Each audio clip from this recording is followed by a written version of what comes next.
నమస్కారం. వార్తా 9 న్యూస్ కి స్వాగతం. ముందుగా వార్తల్లోని ముఖ్యాంశాలు. తుమ్మిడిహట్టి ప్రాజెక్టు పురోగతిపై సీఎం రేవంత్ సమీక్ష. సాగునీటి విస్తరణపై అధికారుల చర్చ. పనుల్లో ఆలస్యం లేకుండా పర్యవేక్షణ. రైతులకు లాభాలు చేకూరేలా చర్యలు.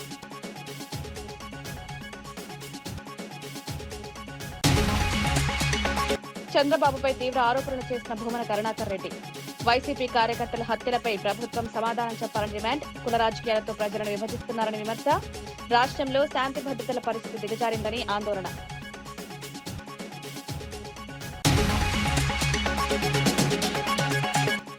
కాంగ్రెస్ లో సేవాదల్ కీలక పాత్రపై జూపల్లి వ్యాఖ్యలు. కార్యకర్తల అంకితభావమే పార్టీ బలం. సేవాదల్ సేవలకు తగిన గుర్తింపు. క్షేత్రస్థాయిలో పార్టీ విస్తరణలో కీలక పాత్ర.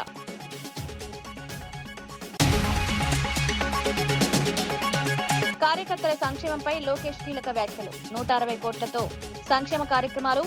కార్యకర్తలే పార్టీ బలం. సమస్యల పరిష్కారంలో నాయకుల బాధ్యత.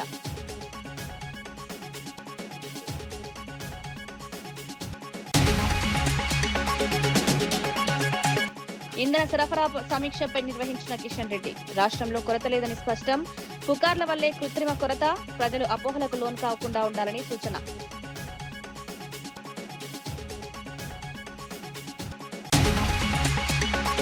తుమ్మిడిహట్టి ప్రాజెక్టు పురోగతిపై సీఎం రేవంత్ రెడ్డి ఎంసీహెచ్ఆర్డీలో సమీక్ష సమావేశం నిర్వహించారు. ఈ సమావేశానికి మంత్రి ఉత్తమ్ కుమార్ రెడ్డి, ఎంపీ వేం నరేందర్ రెడ్డి హాజరయ్యారు. ఆర్థిక శాఖ ముఖ్య కార్యదర్శి సందీప్ కుమార్ సుల్తానియా, సీఎంఓ కార్యదర్శి Manik Raj, irrigation secretary Sridhar, ISB ప్రతినిధులు కూడా పాల్గొన్నారు. ప్రాజెక్టు అమలు వేగం, నిధుల వినియోగం, సాంకేతిక అంశాలపై సమగ్ర చర్చ జరిగింది. సాగునీటి విస్తరణ ద్వారా రైతులకు లాభాలు చేకూరేలా చర్యలు తీసుకోవాలని సీఎం సూచించారు. పనుల్లో ఆలస్యం జరగకుండా పర్యవేక్షణ పెంచాలని ఆదేశించారు. ప్రాజెక్టు పూర్తయితే వ్యవసాయ రంగానికి ఊతమిస్తుందని అధికారులు తెలిపారు.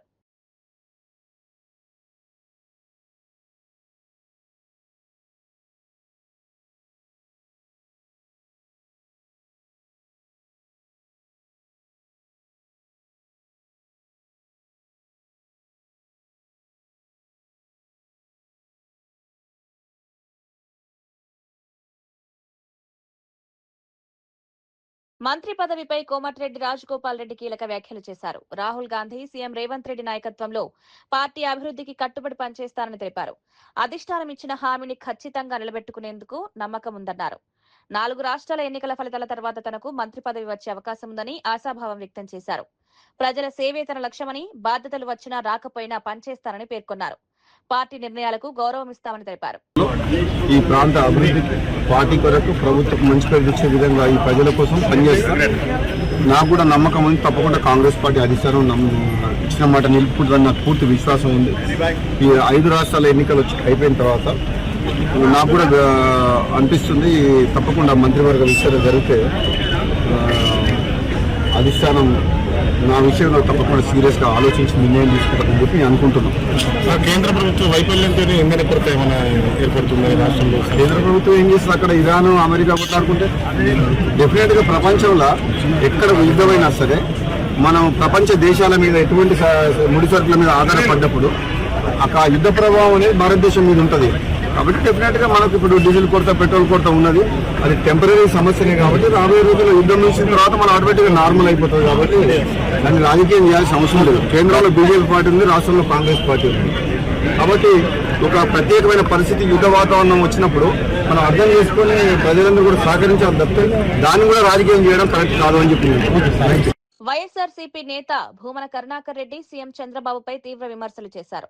ఏడాదిన్నర కాలంలో 700 మంది వైసీపీ కార్యకర్తలు హత్యకు గురయ్యారని ఆరోపించారు. రాష్ట్రంలో హింసాత్మక రాజకీయాలకు చంద్రబాబు కారణమన్నారు. కుల రాజకీయాలను ప్రోత్సహిస్తూ ప్రజలను విభజిస్తున్నారని విమర్శించారు. శాంతి భద్రతల పరిస్థితి దిగజారిందని ఆందోళన వ్యక్తం చేశారు. ప్రజాస్వామ్య విలువలు దెబ్బతింటున్నాయని పేర్కొన్నారు. ఈ ఘటనలపై ప్రభుత్వం సమాధానం చెప్పాలని డిమాండ్ చేశారు. వాళ్ళ నాయకులకు ఆయన ప్రసంగించినటువంటి శుద్ధులు వింటే ఎంత ఆశ్చర్యంగా ఉంటుందంటే,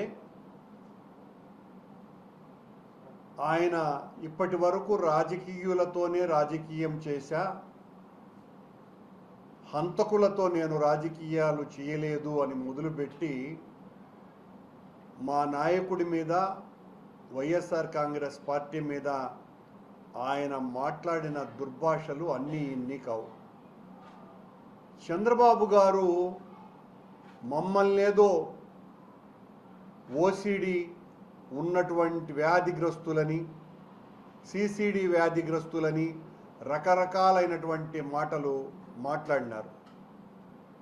చంద్రబాబు గారికి మెగలోమేనియా అనేటువంటి వ్యాధి ఉంది అని చాలా సంవత్సరాలుగా అనేక మంది మానసిక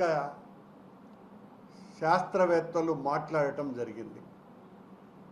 ఉన్నది లేనట్టుగా భ్రమించి తనను తాను చాలా ఉన్నతుడుగా చిత్రీకరించుకొని ఆయన చెప్పేటువంటి శుద్ధులు అన్నీ ఇన్నిగా. వేదాలు రాసింది ఆకివీడు రామాలయ పునర్నిర్మాణాన్ని అడ్డుకోవాలని దాఖలైన పిల్పై హైకోర్టులో విచారణ జరిగింది. రామాలయ కమిటీ తరపున సీనియర్ న్యాయవాది వైవి రవిప్రసాద్ సమర్థవంతంగా వాదనలు వినిపించారు. ఆలయ నిర్మాణానికి అడ్డంకులు సృష్టించకుండా పనులు కొనసాగించాల్సిన అవసరాన్ని వివరించారు. ఈ వ్యవహారంపై కోర్టు కీలక అంశాలను పరిశీలించింది. కేసు తదుపరి విచారణకు వాయిదా పడింది. ఈ సందర్భంగా డిప్యూటీ స్పీకర్ రఘురామకృష్ణంరాజు న్యాయ బృందానికి కృతజ్ఞతలు తెలిపారు. శ్రావణ్ కుమార్ అనే ఒక మాజీ మెజిస్ట్రేట్ లాయర్గా అవతారం ఎత్తిన తర్వాత చాలా దిక్కుమాలిన కేసులు వేస్తున్నాడు. మనల్ని అయితే పీడించు తింటున్నాడు. సరే, ఈరోజు ఆయన వేసిన ఒక పిల్ ఈ నెల 15వ తారీఖు ఆయన ఒక రిట్ వేయటం జరిగింది. ఆ రోజు నేను కూడా నా ఆర్గ్యుమెంట్స్ కూడా వినిపించడం జరిగింది. ఆయన ఎన్ని అబద్ధాలు చెప్పినా కోర్టులో ఎటువంటి స్టే గ్రాంట్ చేయలేదు. సరే, తర్వాత బయటకు వచ్చి స్టే వచ్చింది అని చెప్పి చాలా వ్యర్థ ప్రలాపనలో చాలా ఎక్కువగా ఆయన పేలటం జరిగింది. సరే, నేను ఆర్డర్ కాపీసు, ఆ వీడియోసు, ఆ కోర్ట్ ప్రొసీడింగ్ వీడియోస్ అన్నీ పెట్టి చాలామందికి అది తెలియజేయటం జరిగింది. ఆ తర్వాత ఇదిగో ఒక పిల్లితో ఇంకొక పేరు, మరొక క్రిస్టియన్ వనిత పేరుతో మరొక పిల్లు వేయటం జరిగింది. ఆ పిల్లి ఇవాళ హైకోర్టు ప్రధాన న్యాయమూర్తి మొన్ననే ఛార్జ్ తీసుకున్న శ్రీమతి గిల్ గారి కోర్టుకి వచ్చింది. చాలా స్పష్టంగా చాలా ప్రశ్నలు వేసి ఇన్ని అబద్ధాలు ఆడాడంటే ఆ మాజీ మేజిస్ట్రేటు చెప్పడానికి వీల్లేదు. అనుమతులన్నీ తీసుకుని మనం అక్కడ మరి ఆ శిథిలావస్థలో ఉన్న ఆ ప్రాంగణాన్ని శుభ్రం చేసిన తర్వాత ఎటువంటి అనుమతులు లేకుండా ఇవన్నీ చేశారు అని చెప్పి అసలు ఒక న్యాయవాదిగా ఉండి అన్ని అబద్ధాలు ఆడటం అనేది అది ఒక్క జడకే సాధ్యమేమో. ఎందుకంటే కటిక అబద్ధాలు అంటారు చూసారా మనం, అలాగా కటిక అబద్ధాలు ఇష్టం వచ్చినట్టు ఆడేశాడు. ఏదేమైనా అది అతని సంస్కారం. నువ్వు ఆల్రెడీ ఒక రిట్ వేయటం జరిగింది, మళ్ళీ ఇది అనుమతి ఇవ్వటం అనేది సాధ్యం కాదు. అందుచేత డిస్మిస్ అని పేర్కోవటం జరిగింది. యువర్ లార్డ్షిప్ డిస్మిస్ కాదు డిస్పోజ్ అని చెప్పి అనండి అని చెప్పి ఆయన బ్రతిమాలుకోవడం జరిగింది. బహుశా మరి డిస్మిస్ అంటారా, డిస్పోజ్ అని అంటారా, ఏదైనా ఒకటే.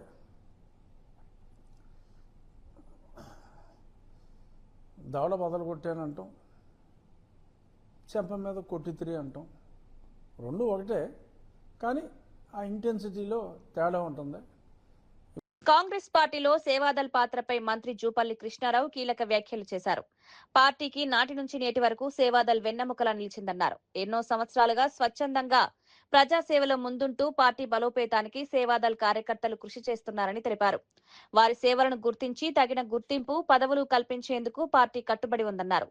క్షేత్రస్థాయిలో పార్టీ సిద్ధాంతాలను ప్రజల్లోకి తీసుకువెళ్లడంలో సేవాదల్ కీలక పాత్ర పోషిస్తోందని చెప్పారు.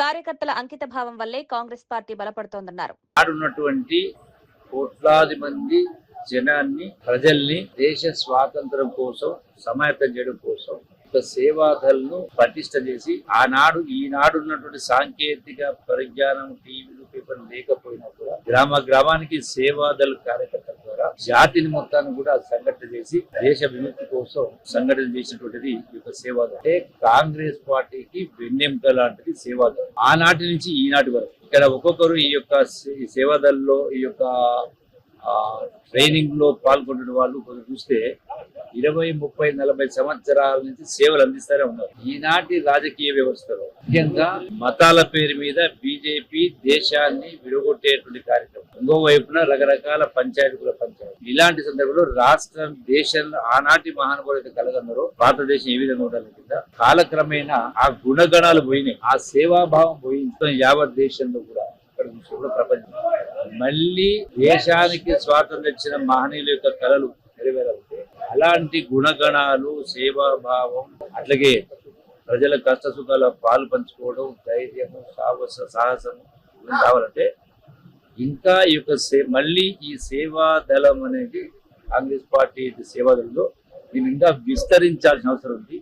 ఈ యొక్క ఆ మైండ్ సెట్ ఉన్నటువంటి వాడు ఇంకా సేవాదళంలో పెద్ద ఎత్తున పెంచేటువంటి ఏర్పాటు చేసి గ్రామానికి విస్తరించి ఏర్పాటు చేసి తెలంగాణ రాష్ట్రం తీసుకుంటే తెలంగాణ రాష్ట్రం ఏదైతే సాధన కోసం అమరవీరులు త్యాగాలు చేసిందో వాళ్ళ యొక్క ఆశలు నెరవేరాలన్నా, కళలు నెరవేరాలన్నా, అట్లాగే ఆనాటి మహానుభావులకు దేశాన్ని స్వాతంత్రించిందో వాళ్ళ యొక్క ఆశయాలు నెరవేరాలన్నా ఇలాంటి సేవాదళను ఇంకా విస్తరించే కార్యక్రమం చేసి ప్రజలను ఈ విలువల పట్ల, ఈ యొక్క గుణగణాల పట్ల సమాజాన్ని జాగృతం చేయడం కోసం ఈ సేవాదళను విస్తరించాల్సిన అవసరం ఉంది. కాంగ్రెస్ పార్టీ పరంగా, ప్రభుత్వ పరంగా ఎంత చేసినా ఈ సేవాదళ కార్యకర్తలు తక్కువనే, చేయాల్సింది చాలా ఉంటుంది. కాబట్టి వీళ్ళకు కూడా ఈ యొక్క నామినేటెడ్ పదవుల్లో కూడా కొంత ప్రోత్సాహం ఇవ్వాల్సిన అవసరం ఉంది, వాళ్ళని గుర్తించాల్సిన అవసరం ఉంది. మేము కూడా ఇప్పుడు చెప్పినాం, మా ముఖ్యమంత్రి గారితో, మా కేసీ గారితో చెప్పి వాళ్ళకు సముచిత స్థానం ఇచ్చే కార్యక్రమం చేసి ఈ యొక్క మంచి కార్యక్రమం, ఈ యొక్క ట్రైనింగ్ అనేది మంచి కార్యక్రమం చేస్తాం. డీజిల్ సరఫరాపై పరిమితులు విధించడంపై వైసీపీ నేత వడ్డీ రఘురాం తీవ్రంగా స్పందించారు. 50 లీటర్ల పరిమితి విధిస్తే ఆక్వా రైతులు, ఎగుమతిదారులు తీవ్ర ఇబ్బందులు పడతారన్నారు. రోజుకు 1000 టన్నుల చేపల సరఫరా నిలిచిపోతుందని ఆందోళన వ్యక్తం చేశారు.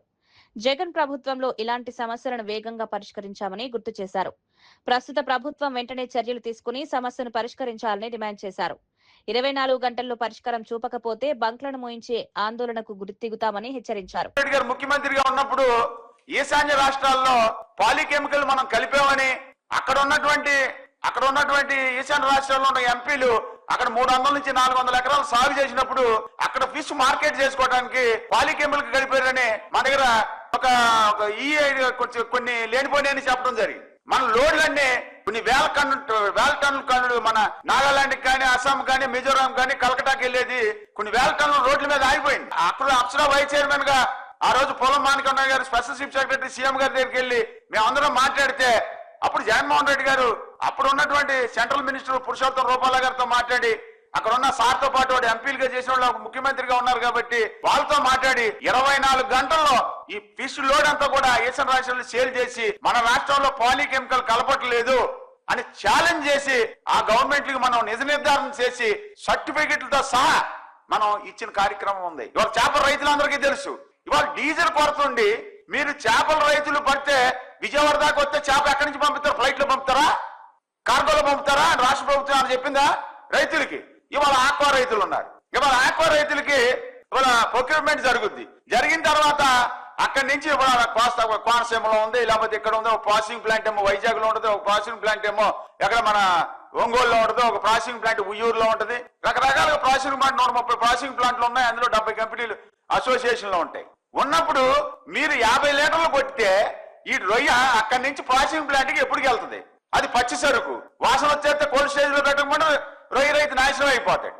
మీరు ఈ కార్యక్రమాలు చేస్తా మీరు ఏది లేదు, అన్ని కలబు లేని ఉన్నట్టు వందలు ఉన్నట్టు చెప్పటం. ఇవాళ ఆంధ్రప్రదేశ్ లో ఆక్వా రంగాన్ని చూసుకుంటే 64,000 కనెక్షన్స్ ఉన్నాయి. ఆక్వా జోన్ కానీ, నాన్ ఆక్వా జోన్ కానీ. ఇందులోంచి వైఎస్ జగన్మోహన్ రెడ్డి గారు ముఖ్యమంత్రిగా ఉన్నప్పుడు ఇవాళ 4,64,000 ఎకరాలు కల్చర్ చేస్తే 3,50,000 ఎకరాలని ఆక్వా జోన్ పరిధిలో 10 ఎకరాల లోపు తీసుకొచ్చి 3,640 కోట్లు ఇవాళ 5 సంవత్సరాల్లో ఈ రాష్ట్ర ప్రభుత్వం అప్పుడు ఉన్నట్టు వైఎస్ జగన్మోహన్ రెడ్డి గారు ఇచ్చాం. ఇప్పుడు వరకు మీరు ఇచ్చింది ఎంత? 2 సంవత్సరాలు గడుస్తుంది. ఆ రోజుల్లో మేము ఆక్వా జోన్ పరిధిలోకి రాష్ట్రం మొత్తం 64,000 కనెక్షన్స్ ఉంటే ఆక్వా జోన్ కానీ నాన్ ఆక్వా జోన్ కానీ దాన్ని మేము 50,800 కనెక్షన్స్ ని ఆక్వా జోన్ పరిధిలోకి తీసుకొచ్చాం. మీరు అసెంబ్లీలో జరుగుతున్నప్పుడు ఆక్వా రైతులందరికీ మేము ఇచ్చేసాం super 6 super success. Telugu Desam party కార్యకర్తల సంక్షేమానికి కట్టుబడి ఉందని మంత్రి నారా లోకేష్ తెలిపారు. ఇప్పటి వరకు 160 కోట్లకు పైగా ఖర్చు పెట్టామని వెల్లడించారు.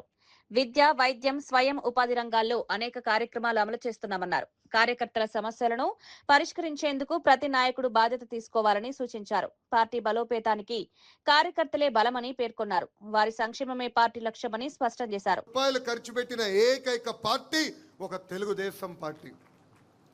విద్య, వైద్యం, స్వయం ఉపాధికి అనేక కార్యక్రమాలు చేస్తున్నాం.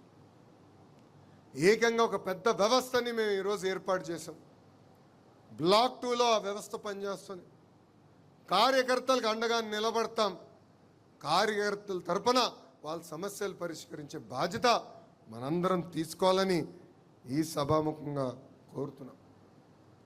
గడిచిన 44 ఏళ్ల ప్రయాణంలో పడ్డాం, లేచాం, కానీ ఎప్పుడు నిలబడ్డాం, ఎప్పుడూ మన అధైర్యపడలేదు.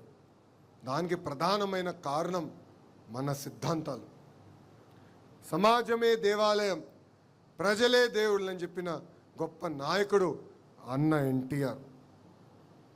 ఆయన ఆశయాలతో మనం ఇన్నాళ్ళు నడుచుకుంటూ వచ్చాం.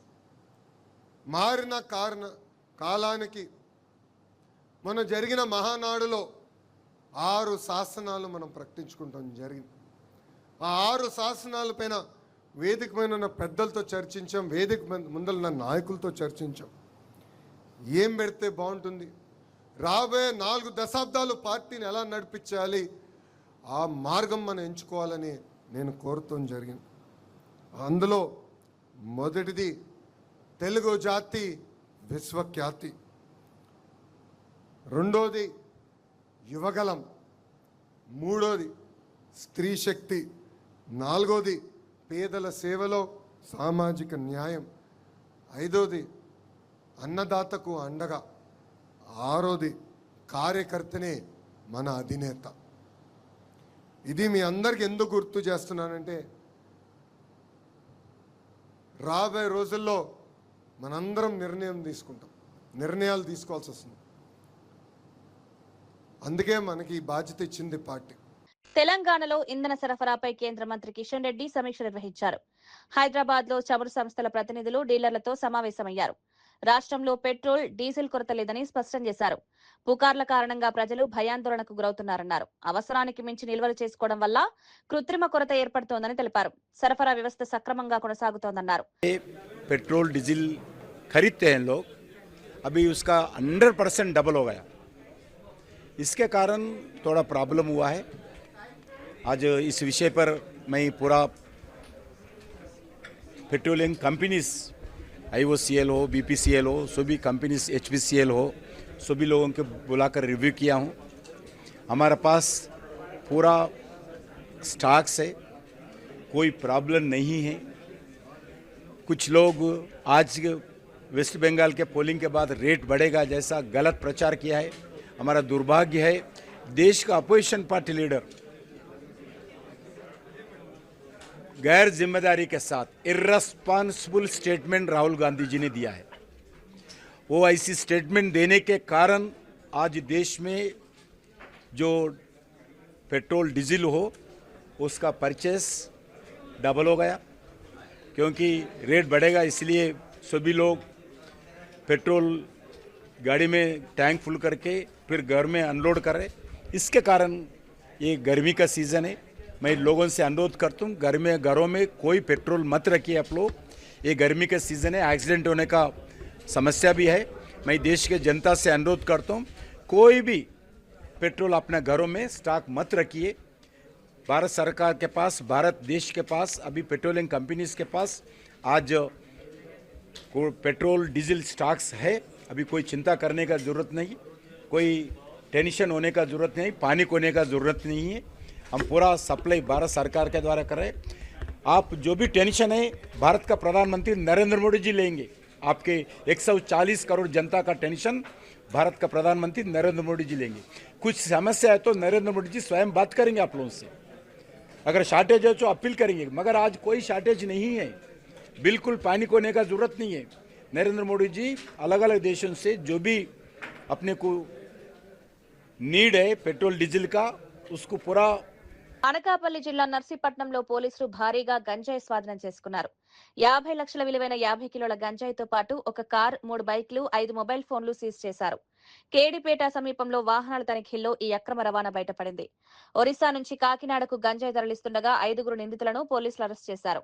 తేజ్ కిరణ్, చందు, సింహాద్రి, అరవింద్, విఘ్నేష్లుగా గుర్తించారు. జిల్లా ఎస్పీ తుహిన్ సిన్హా ఆధ్వర్యంలో దాడులు జరిగాయి. నిందితులపై కేసు నమోదు చేసి కోర్టులో హాజరుపరిచారు. మాదక ద్రవ్యాల రవాణాపై పోలీసులు కఠిన చర్యలు తీసుకుంటామని తెలిపారు. మార్నింగ్ మా అనకాపల్లి జిల్లా ఎస్పీ గారైన తుహిన్ సిన్హా గారు మరియు నర్సీపట్నం ఎస్డిపో గారైన శ్రీనివాసరావు గారికి రాబడిన సమాచారం మేరకు నేను మరియు మా కేడిపేట ఎస్ఐ రిషికేశ్ సిబ్బంది అందరం కలిసి మీడియేటర్ల సహాయంతో ఏల్పురం దగ్గరలో మాటు వేసామండి. మాటు వేసేటప్పటికి ఏజెన్సీ నుంచి ఒక కారు, 3 బైకులు, ఒక 5 మెంబర్స్ని మీడియేటర్ సమక్షంలో పట్టుకున్నాం. వాళ్ళకి పట్టుకొని విచారించగా వాళ్ళ నుంచి మాకు గంజాయి సమాచారం వచ్చింది. గంజాయి కూడా దొరికింది. కారులో ఒక 2 ప్రయాణించారు. ఆ ఇద్దరిలో ఒకడు ఆయన తేజ, కాకినాడ వాకలపూడి గ్రామం. అతను పాత నేరస్తుడు. ఆయన మీద ఒక 10 కేసులు ఉన్నాయి. ఒక 3 కేసులు గంజాయి, ఒక 7 కేసులు ప్రాపర్టీ అఫెన్స్ ఉన్నాయి. తర్వాత రెండో వ్యక్తి చందు అండి, ఈయన ట్రాన్స్పోర్టర్గా పనిచేస్తున్నాడు, ప్లస్ ఏంటంటే లేబర్ వర్క్. సింహాద్రి ఈయన కూడా కాకినాడ జిల్లా వాస్తవ్యుడే, తిమ్మాపురము. అరవింద్ అండి, ఈయనది కూడా జగన్నాథపురం కాకినాడ. కేశవరపు వీర వెంకట సత్య విఘ్నేశ్. వీళ్ళందరినీ విచారించగా ఇందులో బోడపాటి తేజ్ కిరణ్కి ప్రీవియస్గా ఆయనకి 2011 నుంచి ఒక 10 కేసులు ఉన్నాయి. అరవింద్ అనే అతనికి నుంచి ఒక 14 దొంగతనం కేసులు ఉన్నాయి. అంటే రాబరీలు, డే అఫెన్స్లు, నైట్ అఫెన్స్లు, దొంగతనాలు, బైక్ దొంగతనాలు ఉన్నాయి. కేశవరపు వీర వెంకట సత్య విఘ్నేశ్కి నుంచి ఒక 6 కేసులు ఉన్నాయి. ఇవి కూడా దొంగతనం కేసులే. ఈ 3 ఓల్డ్ అఫెండర్స్. వీళ్ళిద్దరికి వీళ్ళందరూ పాత స్నేహితులు. వీళ్ళు ఏం చేశారంటే 27 సాయంకాలం ఈ తేజ్ కిరణ్ అనే అతను ice cream plus juice parlour నడుపుతున్నాడు. ఈయన ఆర్థికంగా ఇబ్బందులు అవ్వడం వల్ల మంచి బిజినెస్ చేయాలని ఈ నలుగురిని హెల్పర్గా తీసుకొని 27వ తేదీన ఏజెన్సీకి వెళ్ళారు. అక్కడ ఒక ఆయన సమ్ ఏజెన్సీ పర్సన్ దగ్గర ఒక 50 కేజీలు గాంజా, అంటే కేజీ 20,000 ఒప్పందం చేసుకొని 1,00,000 రూపాయలు అతనికి అడ్వాన్స్ ఇచ్చి చెల్లి అది గంజాయి అమ్మిన తర్వాత వచ్చి మిగతా డబ్బులు ఇస్తామని వీళ్ళు అందరూ వస్తుండగా ఈ రూట్ ఏంటంటే కోటగుండల, కోరుకొండ, జెర్రీల, రెంతాడ, పెద్దవలస, కేడిపేట హైవే మీద వాళ్ళు హైవే రూట్ తీసుకుంటారండి.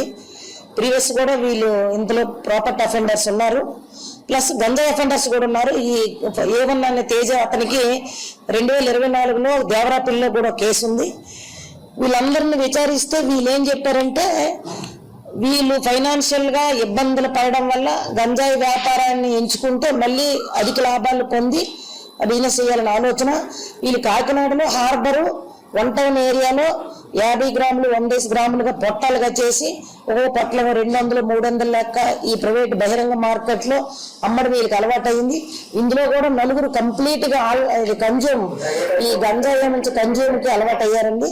ఇది మీడియేటర్ సమక్షంలో 50 కేజీలు గాంజా, ఒక కారు, 3 బైకులు, 5 ఆండ్రాయిడ్ ఫోన్లు సీజ్ చేశాము. సుమారు దీని విలువ 45 lakhs ఉంటాయి. 45 నుంచి 50 లక్షల వరకు ఉంటాయి. ఇందులో మా కేడీపేట ఎస్ఐ గారు మరియు సిబ్బంది చాలా చాకచక్యంగా పట్టుకొని వీళ్ళని పట్టుకున్నారండి. ఆఫీసర్స్ కూడా, సీనియర్ ఆఫీసర్స్ కూడా అభినందించారు. ఇందులో పనిచేసే వారందరికి కూడా అప్రిషియేషన్స్, సారు రివార్డులు కూడా ఇస్తామని తెలియజేశారు. హైదరాబాద్ లో డాక్టర్ శోభా ఫౌండేషన్ ఆధ్వర్యంలో నిర్వహించిన జాబ్ మేళా విజయవంతంగా ముగిసింది. ఈ కార్యక్రమానికి బీజేపీ రాష్ట్ర నేత ఎన్ రామచంద్రరావు హాజరై అర్హులైన అభ్యర్థులకు ఆఫర్ లెటర్లు అందజేశారు.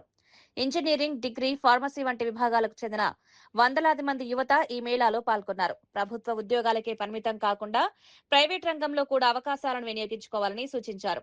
స్టార్టప్ ఇండియా, స్టాండప్ ఇండియా వంటి పథకాల ద్వారా యువత స్వయం ఉపాధి వైపు అడుగులు వేయాలని పిలుపునిచ్చారు.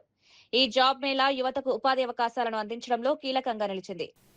మెమోరియల్ ఫౌండేషన్ ఆధ్వర్యంలో డాక్టర్ సమత గారు, మరి వారి భర్త రమేష్ గారు ఈ యొక్క ఆనంద్ ఈ యొక్క జాబ్ మేళా ఈ యొక్క నిర్వహించడం జరిగింది. మరి జాబ్ మేళా చాలా మంది యువకులు ఉన్నారు. ముఖ్యంగా క్వాలిఫైడ్ ఇంజనీర్స్, ఈ మధ్యన ఇంజనీరింగ్ కంప్లీట్ చేసిన వాళ్ళు, గ్రాడ్యుయేషన్స్, డిప్లొమా హోల్డర్స్ కూడా ఈ యొక్క జాబ్ మీదకి, ఫార్మసీస్, అదేవిధంగా మీకు డాక్టర్ కాబట్టి ఫార్మసీస్, మరి పారామెడికల్ సంబంధించినటువంటి యొక్క ఓపెనింగ్స్కు చాలా కంపెనీస్ ఇక్కడ వచ్చినాయి. మరి వారి చెప్పడం ప్రకారం సాయంకాలం వరకు చాలామంది ఆఫర్ లెటర్ కూడా ఇవ్వడం జరుగుతుంది. డాక్టర్ చిత్తూరు జిల్లా కాణిపాకం వరసిద్ధి వినాయక స్వామి దేవస్థానంలో భక్తులు పెద్ద ఎత్తున దర్శనానికి వచ్చారు. ఈ సందర్భంగా రామచంద్ర యాదవ్ కుటుంబ సమేతంగా స్వామివారిని దర్శించుకున్నారు. దేవస్థానం అధికారులు వారికి స్వాగతం పలికి ప్రత్యేక దర్శన ఏర్పాట్లు చేశారు. అనంతరం స్వామివారి తీర్థ ప్రసాదాలు, శేషవస్త్రం, చిత్రపటం అందజేశారు. వేద పండితులు ఆశీర్వచనాలు అందించారు. భక్తులు ఆధ్యాత్మిక ఉత్సాహంతో పాల్గొన్నారు. ఆలయంలో భక్తుల రద్దీ కొనసాగుతుండగా అధికారులు అన్ని ఏర్పాట్లు చేశారు.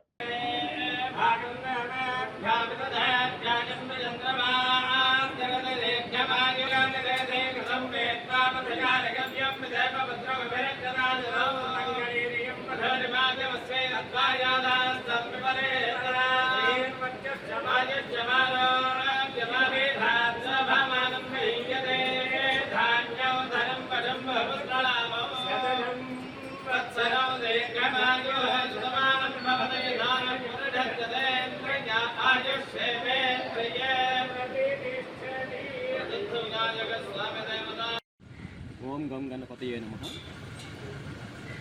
ప్రముఖ పుణ్యక్షేత్రం శ్రీ కాణిపాకంలో వెలిసిన స్వయంభూ వరసిద్ధి వినాయక స్వామి దర్శనం కోసం ఈరోజు కుటుంబ సభ్యులతో చేయడం జరిగింది. ఆ స్వామివారి ఆశీస్సులు అందరికీ ఉండాలని, అందరికీ మంచి జరగాలని మనస్ఫూర్తిగా కోరుకుంటున్నాను. ఇవి నాటి వార్తా విశేషాలు. మరో బులెటిన్లో మళ్ళీ కలుద్దాం. నమస్కారం.